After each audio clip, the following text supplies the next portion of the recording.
Hi, Tony again from College. We saw that for 5 miles, both Sheldon and Leonard charged $18.50. This is the calculations we did. And the conclusion was we could choose any driver. It wouldn't make any difference with respect to price. Maybe that your intuition tells you that since they have different ways of calculating their price, they should not usually charge the same price for the same distance. Actually, this 5-mile scenario is an exception. It's the only case when they charge the same. The question that remains then is what happens for other distances? Although we can technically use their services for as many different distances as we want, all these cases of different distances basically boil down to 2 categories, in addition to the specific one of 5 miles that we already saw. So these 2 remaining categories are 1. The ride is greater than 5 miles, D is greater than 5, and 2, D is smaller than 5. The ride is shorter than 5 miles.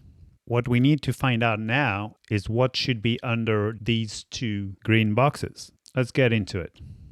Actually, we already calculated a case for a distance greater than 5 miles. We did 7 miles, so let's bring it back. And our conclusion is that that ride was going to be cheaper with Leonard. So now we know that instead of that green square, we should have a greater than. Sheldon's price is higher than Leonard's price for a ride greater than 5 miles. You should ride with Leonard. Now let's look at a case where D is smaller than 5, a ride that is shorter than 5 miles. Let's take the example of a 3-mile ride. For Sheldon, this is what we get, a ride of $12.50, and this is what we get for Leonard. We see that Leonard would charge $13.50 for a 3-mile ride. Therefore, in this case, you should ride with Sheldon. So what we need under our green square is a sign that says Sheldon's price is smaller than Leonard's price. Here is a summary of our 3 cases. D equals 5, you can call any of them. D is greater than 5, you call Leonard. And D is smaller than 5, you call Sheldon. So maybe you're asking yourself, can we just assume, based on one case we did for greater and one case we did for smaller, then for any ride greater, longer than 5, we should call Leonard, and for